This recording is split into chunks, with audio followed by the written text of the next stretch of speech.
Welcome to the Johns Hopkins Medicine online webinar series. Today, Dr. Harold Wu and Dr. Stephen Frank will be speaking about uterine fibroids, symptoms, and management options with bloodless medicine.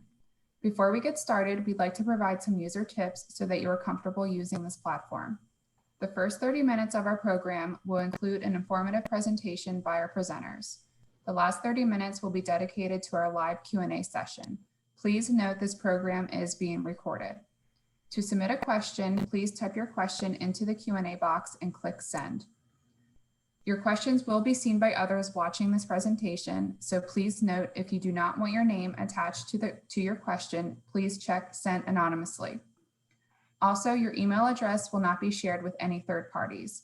We will do our best to answer all questions we receive during the Q&A session. Alternatively, you can email us questions and feedback to hopkinsseminars@jhmi.edu. At the end of the webinar, we would greatly appreciate receiving your feedback and ask that you complete our survey. A pop-up window will appear at the end of our program for you to complete the survey. And now I would like to welcome Dr. Harold Wu and Dr. Stephen Frank to begin our presentation.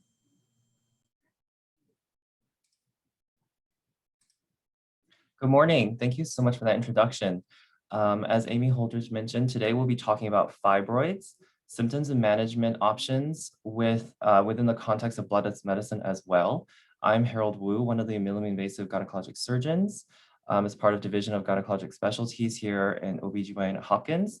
And I'll be speaking with Dr. Frank, who is our director for the Center for Bloodless Medicine and Surgery. I have no relevant financial disclosures. So for this first portion of the talk, we'll focus a little bit on fibroids itself. As a brief outline, what are uterine fibroids? How and why do fibroids occur? We'll answer some more questions about the symptoms of fibroids, how they're diagnosed, and focus more time on the available treatment options. And then also more importantly, how do we work together with bloodless medicine and the surgery program led by Dr. Frank?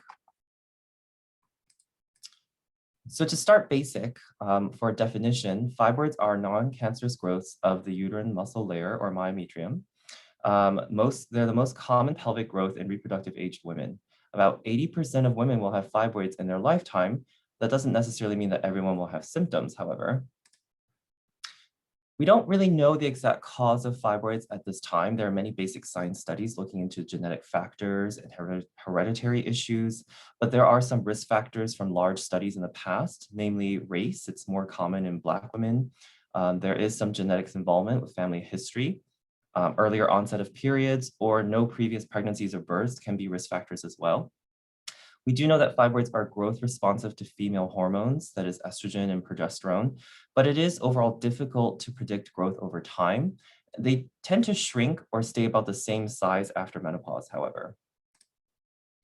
So let's move on to a little bit of anatomy.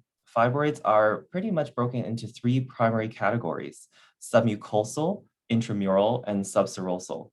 So submucosal fibroids are those fibroids that contact the cavity or the inner lining of the uterus. Intramural fibroids are those fibroids that are within the muscle layer.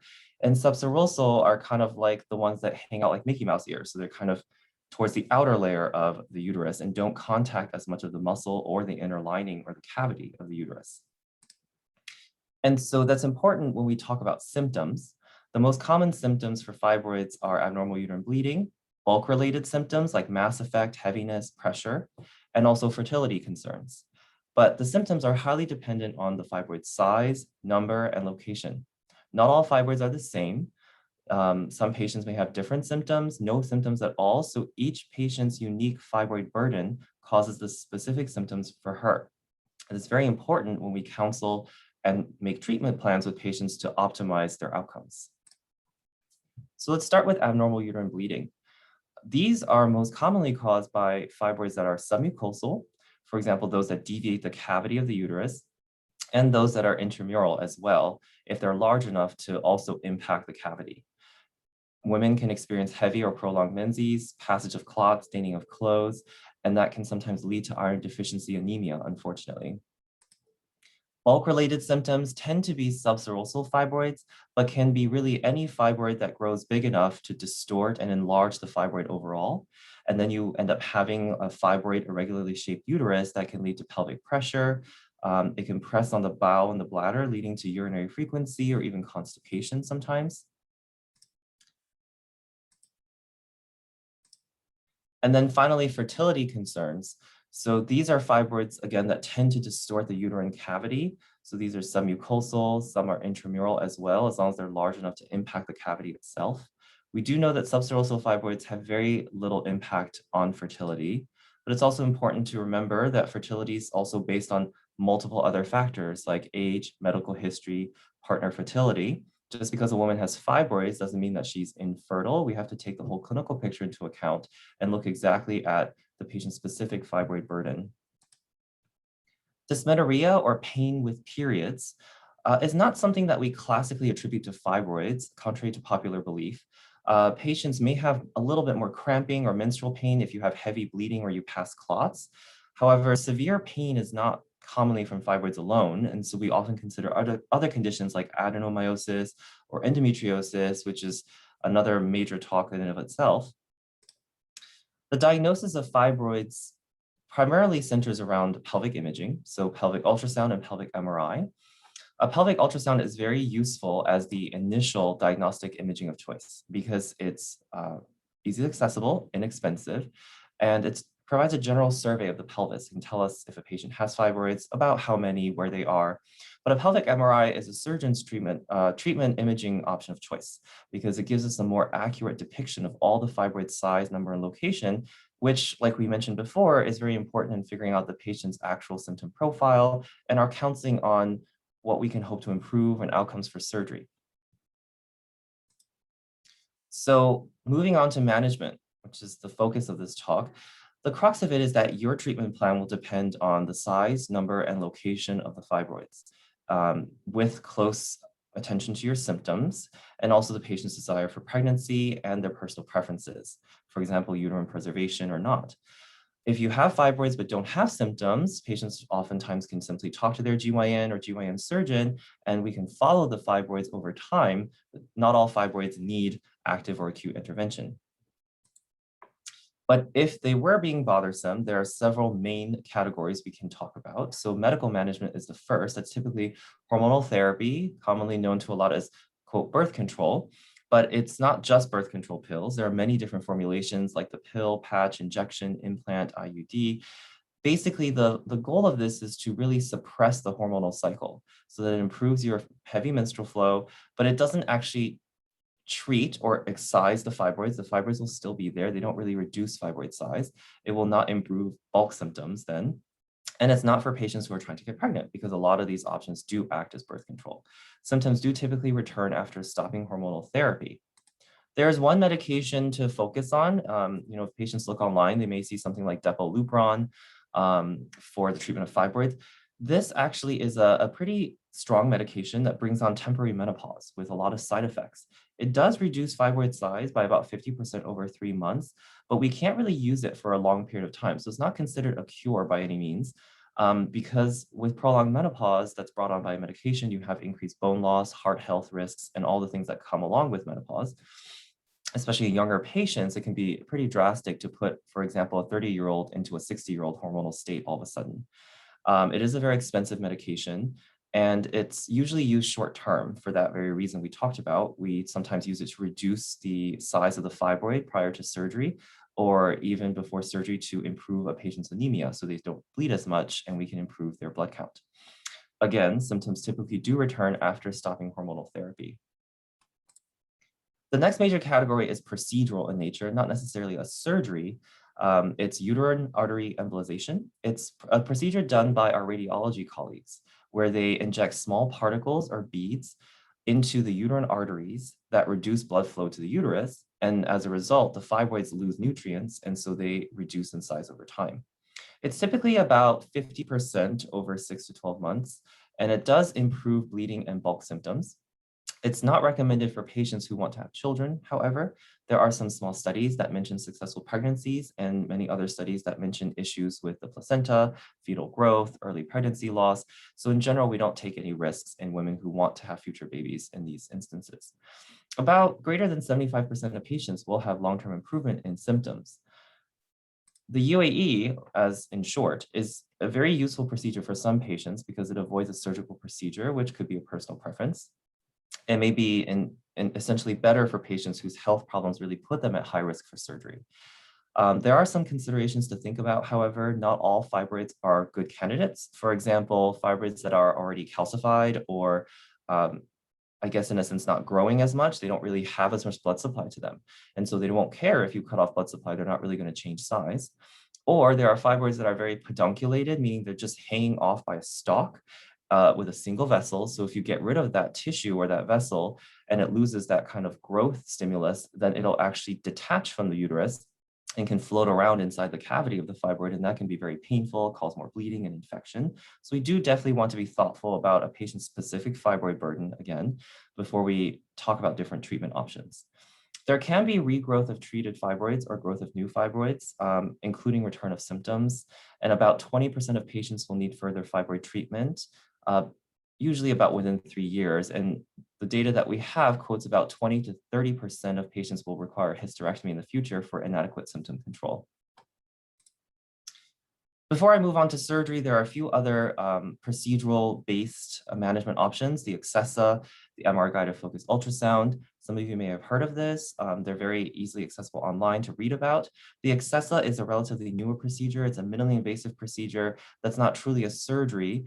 Basically, you put in some incisions in a trocar that allows insertion of an instrument. As you can see on that image, it looks like a Christmas tree. Basically, you deploy that apparatus into the fibroid.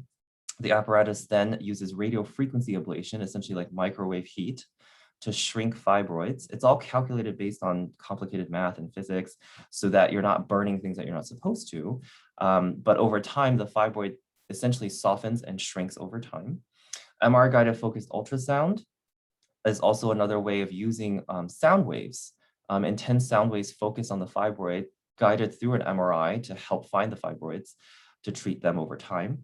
Unfortunately, this modality is a little bit limited because, as you can imagine, you can only access certain fibroids in the front of the uterus. You obviously don't want to heat through people's bladders or bowels, and also a certain number of size that's available to shrink, because otherwise the sound waves aren't strong enough for that. So finally, moving on to surgery, the first major category is myomectomy, which is a surgical removal of fibroids. There's many different ways to remove fibroids. Again, that same theme, right? It depends on the size, number, location of a patient's fibroids. So we can sometimes remove them hysteroscopically, which you see on the left-hand side picture, where we put a camera into the vagina through the natural opening of the uterus, the cervix, and then go into the uterine cavity and cut out fibroids that way. We can avoid abdominal surgery, avoid incisions. It's a much faster healing rate. But then there's also other options where we have to approach fibroids to the abdomen if they're too large, too many, and that can be either through minimally invasive gynecologic surgery, which is my specialty, or through open surgery, larger incisions, for example. This allows for immediate relief of bulk and bleeding symptoms. And it's mainly for patients who desire future pregnancy and who do not want to remove the uterus. But we do have a few considerations that patients should keep in mind, mainly that you may require a C-section for future pregnancy or deliveries. While the uterus heals really well after surgery and the integrity is very well maintained, we do want to avoid the possible risk that with the scar tissue on the uterus, it's a little bit weaker. And then when you put it through the stress of labor, there is still a chance that the uterus could break open or rupture. That's obviously catastrophic for both the baby and mom. So we tend to be very safe and conservative and don't take risks in that sense. Not all patients need C-sections. Again, it just depends on the myomectomy and the fibroid burden at the time of surgery. Patients may have growth of new fibroids with time. We typically quote about 50% of patients within 5 years will grow new fibroids, but the good news is only about a quarter of those smaller group of patients will actually need to do something or have symptoms. It may not be possible to remove all fibroids. That's really important to know, right?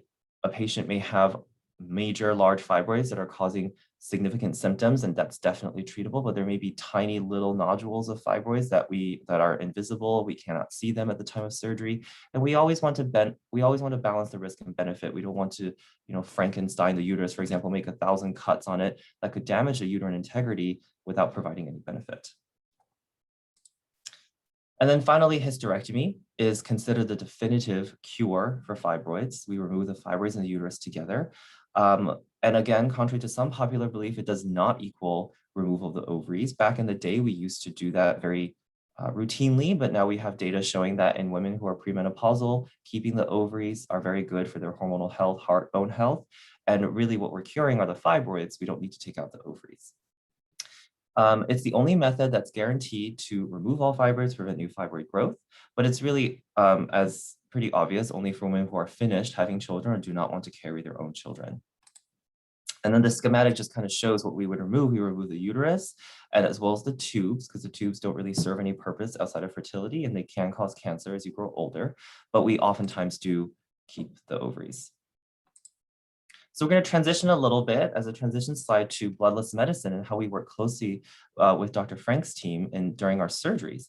It's primarily appropriate for myomectomies and hysterectomies because, with high fibroid burden, complex pathology that we often see here at Hopkins, we have a high potential for large blood loss that may require blood transfusions. And we often use cell salvage therapy that allows for reinfusion of a patient's own blood loss during surgery and gives us the benefit of avoiding blood transfusions and allows us to optimize care for those patients who don't accept blood transfusions. There have been several studies spanning a few decades that have looked at the use of cell salvage and gynecologic surgery specifically, and they're all been shown to be safe and can improve hematologic parameters during our surgical process. So without further ado, we're going to shift gears to Dr. Frank's portion of the talk.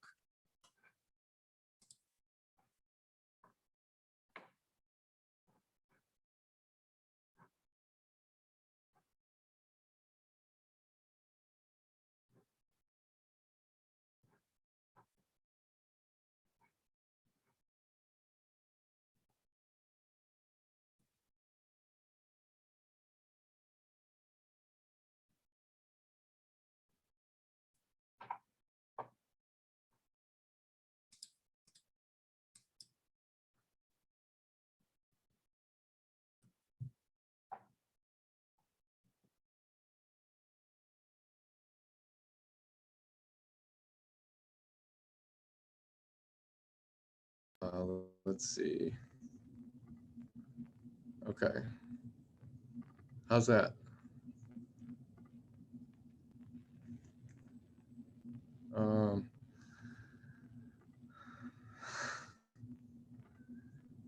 One more try.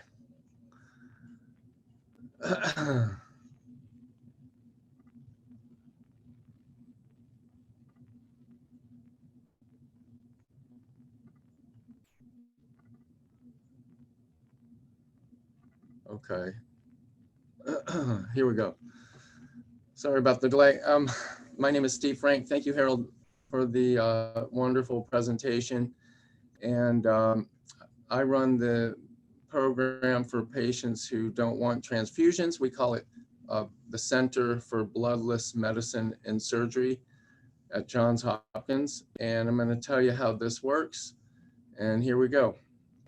My disclosure slide. I'm on the Blood Management Committee for the Anesthesia Society and the American Association of Blood Banks and SABM. The history of bloodless medicine really has roots at Johns Hopkins because as far back as the 1970s, Denton Cooley, who did med school and residency at Johns Hopkins, really started the field of bloodless medicine. He published a series of open heart surgeries in over 500 patients who didn't want transfusion because of religious reasons. They were Jehovah's Witnesses. And even back then, before the cell salvage or the cell saver was invented, they were doing surgery without transfusions, albeit with a relatively high mortality back then. But giving patients care without blood or bloodless care is more than just not giving a transfusion. I'm going to show you what we do to conserve blood and avoid the need for transfusion. In fact, bloodless is a not uncommon new field that we call patient blood management. And I'm going to outline how this works. There's about 15 methods that we use to conserve patients' blood and avoid the need for transfusion. And we've written some papers on how to do this, how to care for patients when blood transfusion is not an option. And I'm going to summarize what we've said in these papers in the next few slides. We had this one called Top 10 Things to Consider, Bloodless Medicine and Surgery, and I'm going to go through some of the most important issues that we do deal with to keep patients from needing transfusions. So here's what we do before, during, and after surgery for patients who don't want blood. For example, preoperatively, managing anemia is really important. I'm going to tell you how we do that. Discontinuing blood thinners, of course, is important. Meticulous surgical technique, like Dr. Wu and his colleagues use, makes a big difference. Minimally invasive approaches, like laparoscopic or robotic approaches, like Dr. Wu and his team uses, you lose a lot less blood with a minimally invasive approach than you do with an open surgery. And just simple things like keeping patients warm during surgery. Normothermia makes a difference. Cell salvage, or what we call the cell saver. I'm going to talk about that in a minute. We can do other things like tranexamic acid to reduce bleeding. I'm going to go through these in the next few slides. In fact, most of these methods to avoid transfusion involve what I call keeping the blood in the patient. And it's pretty simple. The less blood that patients lose, the less likely they're going to need a transfusion. I'm going to show you how we keep the blood in the patient. We kind of coined this term, keeping the blood in the patient, and that's our mantra in anesthesia and surgery when patients don't want transfusions. And we've noticed over the years, especially with Jehovah's Witness patients, that surgeons lose less blood when they know that transfusion is not an option.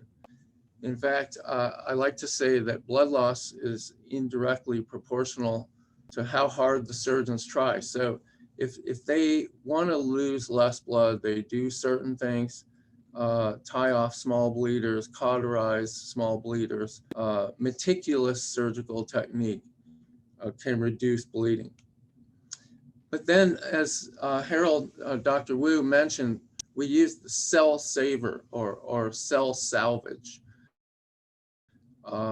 which is a machine that collects the blood patients lose during surgery. It washes the blood, and then we give patients back their own blood rather than someone else's blood from the blood bank. And the cell saver was invented in the late 1970s, and it's now being called the centerpiece for blood conservation. I haven't met a patient yet that wouldn't rather have their own blood back compared to someone else's blood. In fact, we've even shown that cell saver blood is higher quality than banked blood because it hasn't been stored in the blood bank for up to 6 weeks, and it's fresh. So when we looked at this compound called 2,3-DPG in cell saver blood, shown in green, it was the same level as fresh patient preoperative blood, but stored blood or banked blood was 90% depleted in 2,3-DPG, which causes a left shift in the hemoglobin oxygen curve, so that the stored blood or banked blood is less able to deliver oxygen compared to cell saver blood, which is a higher quality blood. And when we had this paper, it was written up in the media. They called cell saver blood recycled blood, and they said it's better than donated blood or banked blood for transfusions because it is fresh and it hasn't been stored in the blood bank. The other thing we do to keep the blood in the patient is we reduce the amount of blood we send to the lab for tests.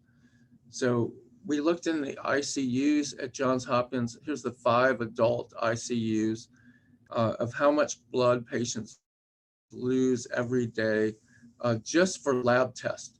And it turns out that 60 mLs a day was either sent to the lab or the blue shows the wasted discard that we draw from the lines to draw a clean sample. So 60 mLs a day, by the way, is about 1% of your blood volume. So that's a lot of blood that we send to the lab. And what we've done is we've switched to smaller phlebotomy tubes across the entire hospital and the ORs and the ICUs. And we now use the pediatric size phlebotomy tubes shown here in the middle to reduce the amount of blood that we send for lab tests in order to keep the blood in the patient. The other method that we use to keep the blood in the patient is tranexamic acid. It's being called a game changer now for certain surgeries, especially for orthopedics and trauma and postpartum hemorrhage. Tranexamic acid has been around for about 50 years, but only in the last decade is it really come into play for reducing bleeding and transfusion by about 30%. It's a benign drug with very few side effects, and it does reduce bleeding and transfusion and even reduces mortality in postpartum hemorrhage if you give it early. One trick we have up our sleeve here at Johns Hopkins for patients who don't want blood is called the hemoglobin-based oxygen carrier. So this is really when patients get severely anemic from bleeding, a situation we like to avoid. But if blood is not an option, we have these hemoglobin-based oxygen carriers. It's really an artificial blood or a blood substitute is what some people call it. And the one we have on premises is HemoPure. It's a hemoglobin molecule not derived from human blood. And it carries oxygen. And we've given it to about 5 patients with a careful weighing the risk and benefits, because it's not yet FDA approved, but we have a compassionate use approval when blood is not an option. So how do patients do when they don't take blood? We wanted to look at their outcomes for our Bloodless program, and we did this about 6 years ago. We took the first 300 or so Jehovah's Witness patients that came in, and we looked at their outcomes compared to a matched group of control patients. And we looked at heart attack, respiratory, kidney, blood clots, infections, and even death. And the patients did as well or better without transfusions compared to a control group that accepted transfusions. And so this extreme blood management that we use is actually good for patients, and we can achieve really good outcomes. In fact, the cost and the charges were also less in the bloodless patients compared to controls, because blood is one of the most expensive products that hospitals use. If we can avoid a transfusion, for example, using the cell saver, if you can save 1 unit of transfused blood, the cell saver pays for itself because it costs about half the cost of 1 unit of blood to set up and use the cell saver. We even looked more recently at our outcomes, because now we have 4 times more patients in our database after 4 more years of enrollment, and we've gotten better and better of providing care without transfusion. So here's an updated outcomes study with over 1,000 patients now that won't take blood. And we looked at ischemic events like heart attack and stroke, respiratory events like pneumonia, kidney, blood clots, and infection. And so the patients did as well, except for infection, they did better. The incidence of hospital-acquired infection was lower in the bloodless patients because there's good evidence that blood transfusions can suppress your immune system and actually predispose you to hospital-acquired infections. So if we can avoid transfusions, we think we can lower the incidence of infection. So this is our website for the Center for Bloodless Medicine and Surgery at Johns Hopkins.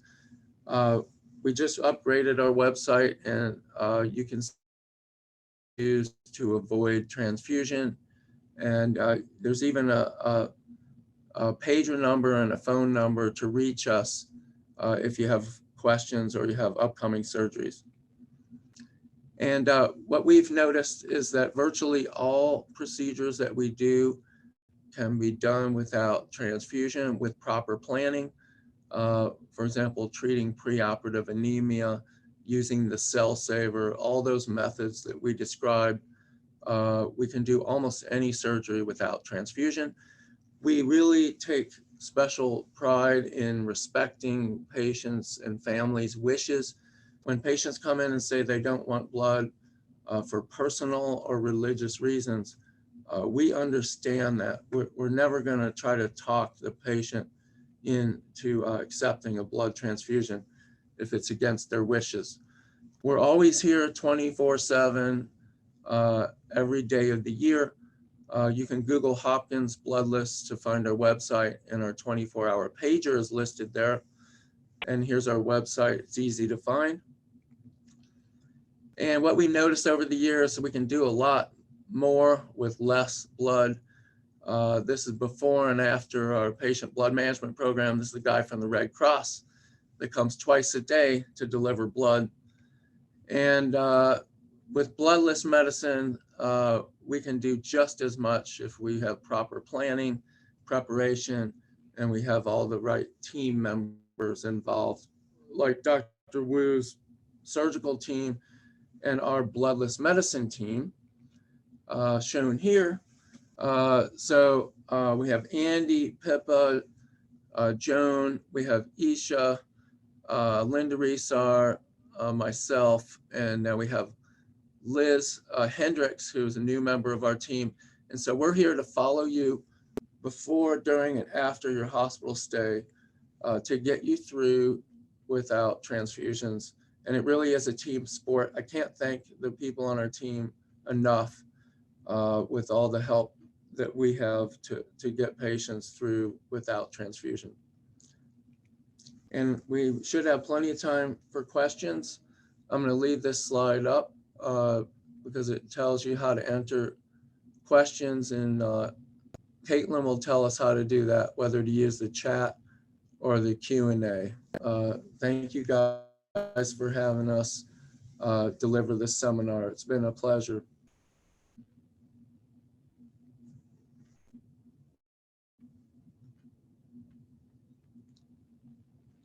Should I unshare? I'll keep it on the screen, Caitlin. Does that sound good? You can keep that screen up. So the first question came through. It is, if I am anemic, what methods are done to optimize my blood count?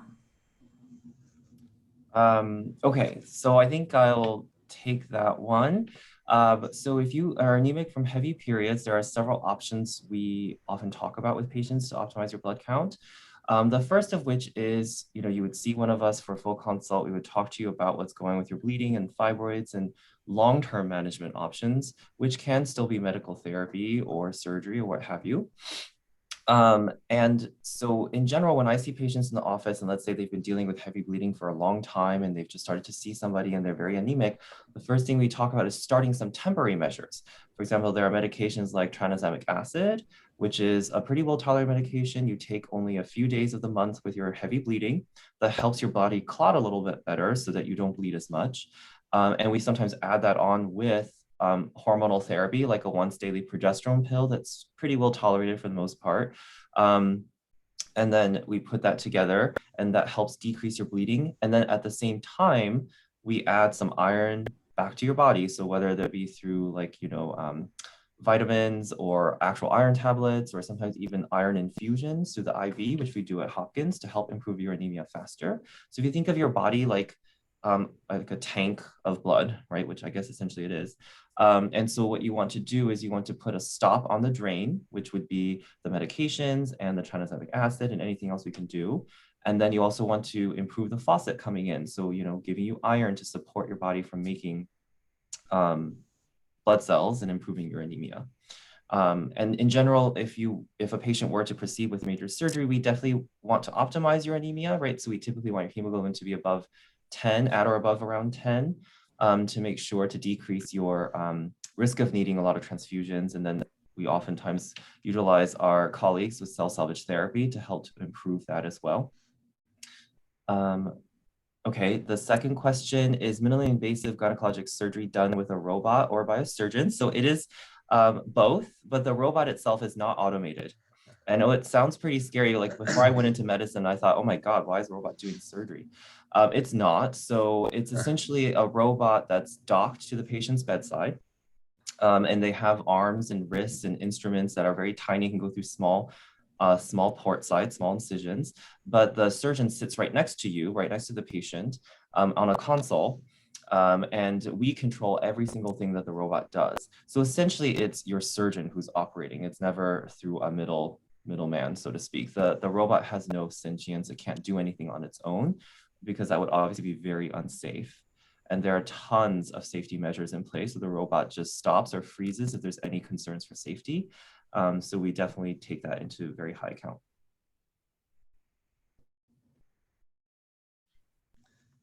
I'd like to add one comment. Thanks, Harold, for those nice answers. When it comes to treating pre-op anemia, that's really one of the most important methods we use to avoid transfusion. And so we work with the GYN team. For example, they might start hormonal therapy to reduce the bleeding. And we're going to calculate your iron deficit, because when you bleed, you lose iron. And like Harold said, sometimes you only need oral iron or tablets. But if you're really iron deficient, and we see this quite a bit with fibroids, we choose intravenous iron. So we'll bring you into the infusion center. Usually for only one visit, we can give you a single dose of intravenous iron. It takes maybe an hour to give the infusion, and you can give more iron than you can absorb orally in over a month worth of iron tablets. So it's really the best way to replete someone who's severely iron deficient is to do the intravenous infusion.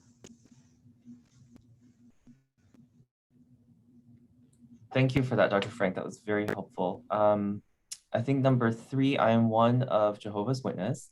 As a patient, if I am in need of your specialized techniques, which unfortunately in my city, Columbia, South Carolina, is not available, what are my options? Dr. Frank, do you have anything to add for alternatives to outside of cell salvage for Jehovah's Witness patients? Sure thing. So we sometimes give advice to physicians and patients who are out of town. And if it's a simple problem, we can sometimes just use telemedicine, if you will, to give advice on what to do. If that doesn't work, or if you have a bigger problem, then we have patients that travel here from out of town, and we have we accommodate patients who want to travel to have surgery. It's more difficult to have surgery out of town or out of state, but we can help you through the process.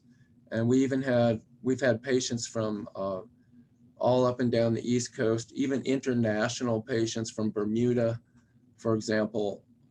We draw patients who need special care, that don't want transfusion, because other hospitals around the country often will say, no, we're not comfortable doing this procedure without blood. And so we're here for you. If you're in South Carolina and you're able to travel, we can help you do that. Okay, great. Number 4, can tranexamic acid be used for all types of bleeding concerns, including GI? So I don't want to give any medical advice that I don't specialize in, so I don't have an answer for that. Technically, the tranexamic acid dosing that we counsel patients about and the side effects are specific for heavy vaginal bleeding and abnormal uterine bleeding with heavy periods. So if you do have concerns for GI bleeding and want to use that medication, I would strongly recommend you talk with your GI physician or your primary care doctor. Number 5, is there a risk? Let me just add that the one FDA approved indication for tranexamic acid is heavy menstrual bleeding. And the other uses that, for example, in trauma, cardiac surgery, postpartum hemorrhage, we do use it for those situations as well, but it's considered off-label use. So the one use that Harold is talking about, Dr. Wu, heavy menstrual bleeding, is the FDA approved reason. So you guys know how to use it either orally, or we can give it intravenously during surgery. That's what makes it such a great drug, and it's not expensive either. The next question, is there a risk that I will need blood products during recovery?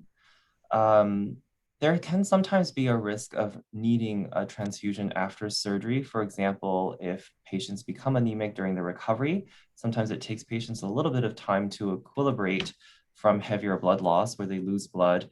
And then after surgery, their blood count then drops a little bit lower, and they may have some symptoms of anemia that require some help from us to give you some blood back. I would have to say that's pretty rare, especially with the help of our cell salvage therapy, Dr. Frank's team, where we can anticipate when we have heavier blood loss with larger fibroids, bigger surgeries, where, let's say even if you lose a lot of blood, we oftentimes can give a good fraction of that back to reduce the need for post-operative transfusions. And there have been a few retrospective studies for GYN surgery that have shown that to be the case. And other options that we can to avoid using blood products after surgery, even for patients who are anemic, like Dr. Frank had mentioned earlier in the talk, IV iron is something that we often do post-operatively for patients who are a little bit anemic and have a few symptoms that are not, you're not unstable, you don't need acute drastic measures, then the iron actually can work pretty quickly in the grand scheme of things to help support you as well. And I don't know if Dr. Frank, you have anything to add for that. So I agree that the cell saver or the cell salvage, where we give patients back their own blood, you guys do a great job using it for these surgeries. And I know a lot of other hospitals and a lot of other programs don't use the cell saver for myomectomies or hysterectomies, but you guys have learned to use it. And we can give back the blood patients lose during surgery and often avoid a post-operative transfusion. The other method we use, like you said, is intravenous iron, even after surgery, or sometimes we even add erythropoietin, which is a hormone that everyone has in their body. It's called EPO, EPO. It's made by your kidneys, and it stimulates your bone marrow to make red blood cells. It's actually the drug that the Olympic athletes use to blood dope when they want to build their blood count, which is not exactly legal, but when we give it to our patients, it's completely acceptable. It's even FDA approved to build your blood count, make more red blood cells, and avoid a transfusion. So sometimes we give iron, and sometimes we give EPO. In some patients, we give both, and it works very well to avoid transfusions. All right, the next question, can my fibroids come back after surgery? Unfortunately, they can, because fibroids are they are growth responsive to female hormones. So as long as you're premenopausal, you're having cycles, your hormones are cycling normally, fibroids can grow back. About 50% of women may have growth of new fibroids even after a fibroid surgery. But only about 25% of that subgroup will have any symptoms where that brings them to a doctor or that needs further management, either medical or surgical. So it's not all a Debbie Downer situation, but it's definitely true that fibroids can unfortunately come back even after surgery. What is the difference between laparoscopy and endoscopy? So I'd say it's similar in terms of how it works, but laparoscopy is mostly focused on surgery within a large cavity, for example, the abdominal cavity. So we use, but both endoscopy and laparoscopy use cameras to look in spaces. So in that sense, I suppose there is a lot of similarity. The laparoscopy focuses on doing complex surgery within, for example, my specialty, the pelvic cavity, with various small instruments. Whereas endoscopy, it's more so for diagnostic purposes, that they're not going to be able to do, well, no, that's not true. They can do pretty complex surgeries. I don't want to speak for our GI and our general surgery colleagues, but you know, they are similar in that sense that they both use cameras, small spaces, small instruments to do different procedures. Are there other treatments for uterine fibroids besides medication and surgery? So there are some therapies, including uterine artery embolization, which is not considered a medication or a surgery. It's more of a procedure where the radiologist will put a small catheter either through your wrist or your groin. And through that catheter, they'll access the major arteries that feed your uterus, and they can use beads to block off blood flow, and that could shrink fibroids over time. That's primarily used for patients who are, for example, don't want to have surgery or are poor candidates for surgery who can't really recover well with too many medical issues. Fibroids can unfortunately grow back after those procedures as well. And not all fibroids are good candidates. So if a patient, you know, when I counsel my patients, we talk about all these different options. And then if they are interested in UAE, we refer them to our UAE center here at Hopkins with our interventional radiologist to have a full consult as well. What anesthesia techniques? One thing I've seen, Harold, one thing I've seen with uterine artery embolization is it's also a good way to stop bleeding in a patient who won't accept transfusions. So we've had patients like patients transferred in from out of town that choose to avoid transfusion for religious reasons, who have uterine bleeding. And if we get them to interventional radiology quickly and they do an embolization, they can stop the bleeding right there and then. And then you have time to figure out your strategy to deal with the fibroids, because really time is blood when you're bleeding and you don't accept transfusion.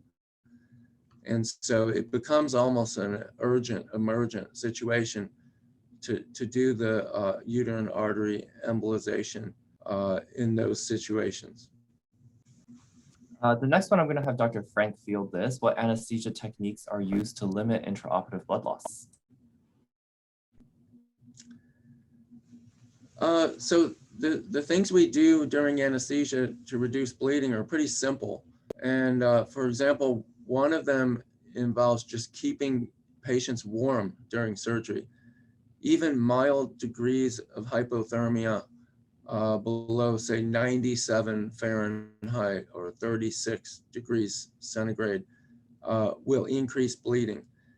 And if you're below 95 Fahrenheit, which is about 35 centigrade, you definitely will bleed more.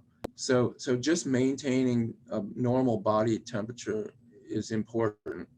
The other thing we can do, we can lower your blood pressure to the safe limit of a normal, range of blood pressure by dropping your blood pressure down to say 90/50 instead of 120/80.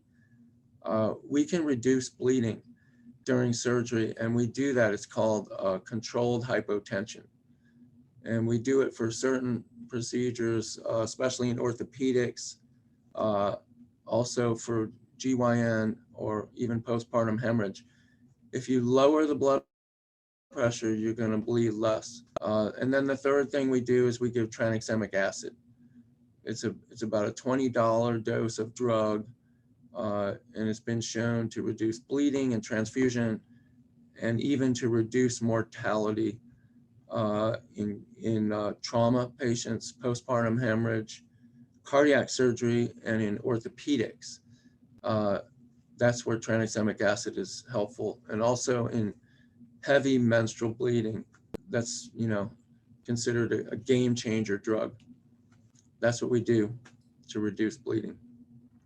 And on the surgery side, while Dr. Frank is up there with anesthesia to keeping the patient safe from a surgical perspective, we also use several medications to help reduce blood loss during, for example, myomectomies, where we just remove the fibroid from the uterus, because when we do that surgery, the uterus is exposed as we cut into it to take out the fibroid. So there's many vessels in the uterus. It can bleed quite a bit. So in addition to cell salvage, we also use medications like vasopressin and misoprostol. So misoprostol is a medication that we administer, and it basically helps decrease bleeding by helping the uterus contract. And so then sometimes the vessels get squeezed and patients don't bleed as much. It's actually a very common medication, like Dr. Frank mentioned, for tranexamic acid. Misoprostol is a common medication used in OB as well for postpartum hemorrhage, for bleeding after delivery. We also use vasopressin, which is an injection that we sometimes inject into the muscle of the uterus that also constricts or squeezes the vessels tighter, so there's less blood loss. And none of these are permanent effects. These are just very transitory for the purpose of the procedure to decrease blood loss, in addition to cell salvage use.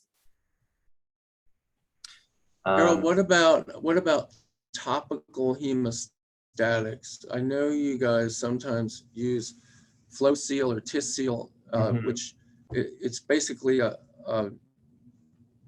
medication that stops bleeding by applying it to the surface of the tissue, right? Right. They're a fibrin. So the Tis-Seal is what we use most commonly. They're fibrin polymer substitutes that basically form like a lattice work for the blood to clot better. When you spray it on top of incisions. It's most useful after the surgery is done.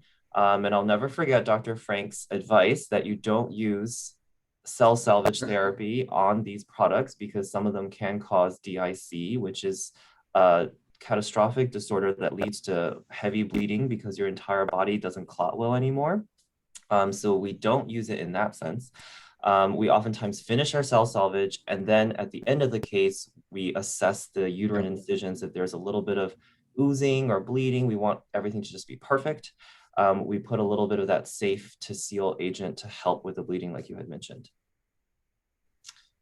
That's exactly right. You want to use the topical hemostatics after you're finished with the cell saver. Right. And it works great. The way you do it at the end of the case is perfectly designed to avoid getting the topical hemostatics into the cell saver. So we work together as a team. Yeah, to do that. And these topical hemostatics, they're not permanent. They basically get absorbed by the body over time, over several days to weeks. So it's not like we're injecting foreign material that's lasting in your body or anything. Are there any side effects to cell salvage? I'll let Dr. Frank field that.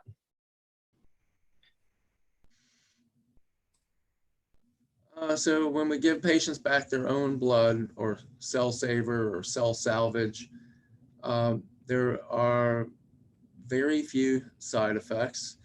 If we give too much cell saver blood, way more than we would give on one of your surgeries, but if we give, say, 5 units of cell saver blood, then the patient might need plasma or platelets to go with it.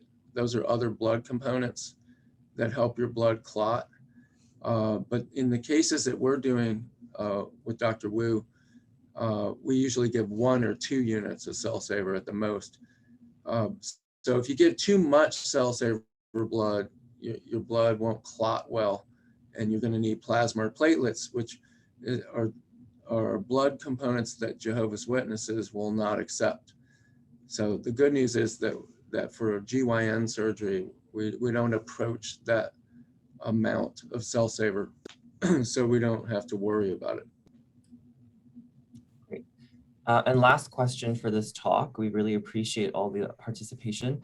What side effects can I expect with the medications or therapies needed during surgery? I'll start with the medications that sometimes we use, and then of course I'll hand that over to Dr. Frank as well on his side. So the medications that we use during surgery, like the misoprostol tablet, the vasopressin that we talked about, so they can have side effects, though I have to say the side effects are very rare. For the misoprostol tablets, sometimes those can increase your body temperature a little bit. But that's pretty much the main one, because when we use it in the setting of surgery, the patients are comfortable, they're intubated, they're asleep. And so there's really no other major side effects that we see from the misoprostol itself. It's usually very well tolerated. And the dosage that we use is an appropriate dose for the purpose of our myomectomy. We don't use the same high level dose that we use for postpartum hemorrhage or bleeding after delivery of a baby. For the vasopressin, there are, if you look online, there are some known side effects to the vasopressin. That's the medication that we inject into the muscle layer of the uterus to help decrease bleeding during the surgery for a myomectomy, for example. And that can sometimes make your blood pressure go up, or sometimes can cause changes in your heart rate. But luckily we have experts like Dr. Frank and his team helping us manage that and keeping you safe. And even then, that kind of side effect is extremely rare. And I want to add a very important point is that the vasopressin that we use, it sounds scary. It's like, oh my God, you're going to inject a medication that affects all my blood vessels in my body, but we dilute it extensively. We dilute it in pretty much hundreds of milliliters of saline. So that is essentially a very dilute concentration, because the vasopressin works very well at those dilute concentrations, but balancing our decreased risk of side effects. So the drugs we give have very few side effects. Intravenous iron, we now use the low molecular weight iron dextran, has almost no incidence of side effects. The erythropoietin, if we give you too much and get your hemoglobin too high, it can cause blood clots. So we're very careful to not do that. We only give erythropoietin when it's needed, and we stop giving it when your blood count reaches a certain level. And then tranexamic acid, if we give too much of that, which we carefully avoid doing, we can cause seizures. And the other side effect of tranexamic acid could be blood clots. But in the doses that we give, in the indications we give it for, we really don't see that as a problem. All right, I believe that is all the time we have today.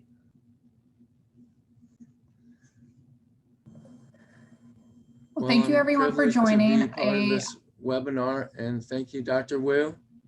Thank you, Dr. Frank. Thank you, Amy and Caitlin, for making this possible. Thank you to your team, Dr. Frank, and Andrew Pippa and his team.